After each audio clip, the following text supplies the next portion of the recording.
Welcome to Sports News.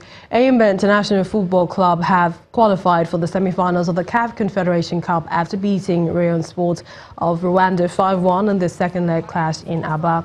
Stanley Dingba put the People's Elephant ahead in the 12th minute.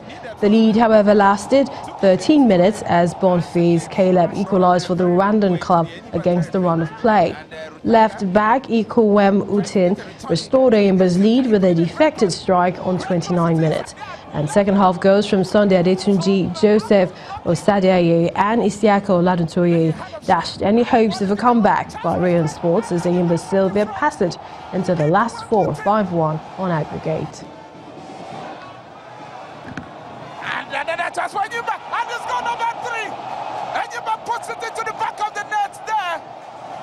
As Ojo lines this one up, lots of space to his left, but it's Osadiaye, and it is a 4th one for the People's Elephants. Deflected into the net. So the free kick can be driven in, and it's a direct one, and then it is goal number 5 for Eyimba. Isiaka Olatuntoye with the easiest of finishes. FIFA President Gianni Infantino insists the video assistant refereeing VAR is here to stay after its introduction at the 2018 World Cup. Infantino's comments is coming at the opening of a FIFA football conference in London earlier today to review the use of the VAR at the World Cup in Russia in June.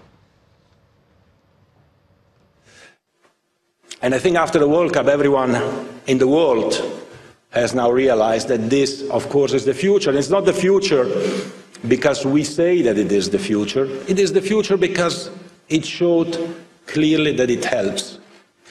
It does not change the game. We were afraid, I was afraid, first of all, that it would somehow disrupt the game. But it did not disrupt the game. It cleaned the game.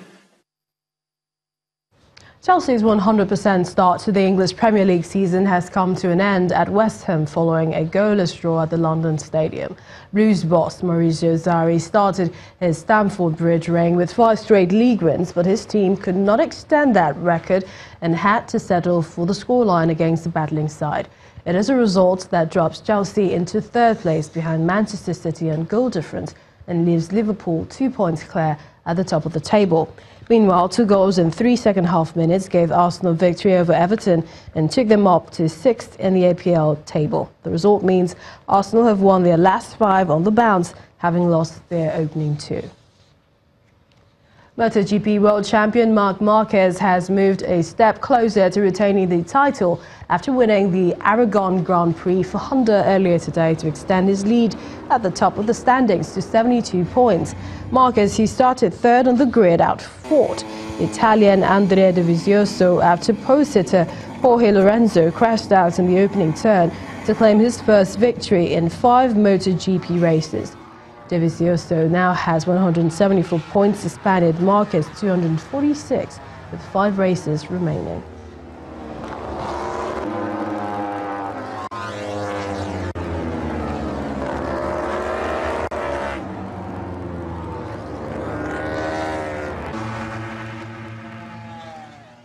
Anthony Joshua has reiterated his desire to fight Deontay Wilder at Wembley in his next fight. Joshua defended his IBF, WBA and WBO heavyweight titles by stopping Alexander Povetkin in 7 rounds Saturday night, and attention immediately turned to his return on the 13th of April when he hopes to lure Wilder.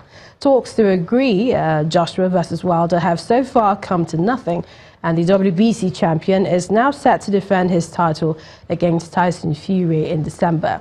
AJ's promoter Eddie Hearn says he will try again with Team Wilder to make the fight for the undisputed king of the heavyweight division.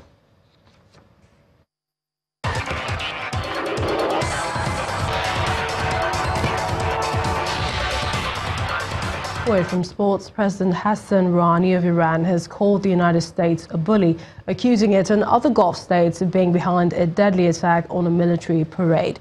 All 25 people were killed in Saturday's attack, including 12 soldiers, civilians watching the parade, and a 4-year-old girl, as gunmen opened fire at Revolutionary Guard troops in the southwestern city.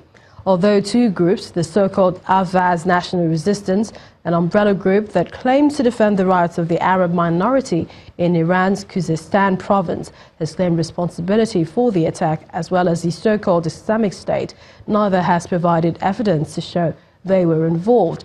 The U.S. has accused Iran of running a clandestine nuclear weapons program. Before leaving for the UN General Assembly in New York, Iran's president vowed Iran would not let the crime stand. And New Zealanders are now wary of coming across needles in fruit after needles were found in a punnet of fruit in an Auckland supermarket. The strawberries in Auckland, originally from Western Australia state, were sold in New Zealand countdown stores nationwide last week. The company said in a statement that they take food safety very seriously and that there had been no reports of any illness or injury in New Zealand. It, however, advised customers to cut up any Australian strawberries before eating them, adding that the brand of strawberries affected by this withdrawal have not previously had any issues of this nature reported and had not been withdrawn from sale in Australia. And divers in a search and rescue team on Lake Victoria have rescued a man from the wreckage of an overcrowded ferry after it capsized last week, killing 218 people.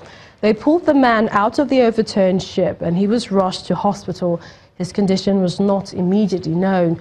Bodies continued to float to the surface around the vessel, which initial estimates suggested had been carrying more than 300 people. President John Magufuli has ordered the arrest of those responsible for the sinking. And the main news again. The Independent National Electoral Commission today declared the Osun State governorship election inconclusive. The INEC Chief Returning Officer, Professor Joseph Afuakpe, announced Thursday, September the 27th as the date for the runoff. Also today, President Muhammadu Buhari departed from Nigeria for New York, where he will be attending the United Nations 73rd General Assembly. And Iran today blamed the Saturday attack during its military parade on the United States. Iranian president branded the U.S. a bully. And that's News at 10 tonight. Many thanks for watching. I'm Millicent Chumwoka. Have a great week ahead.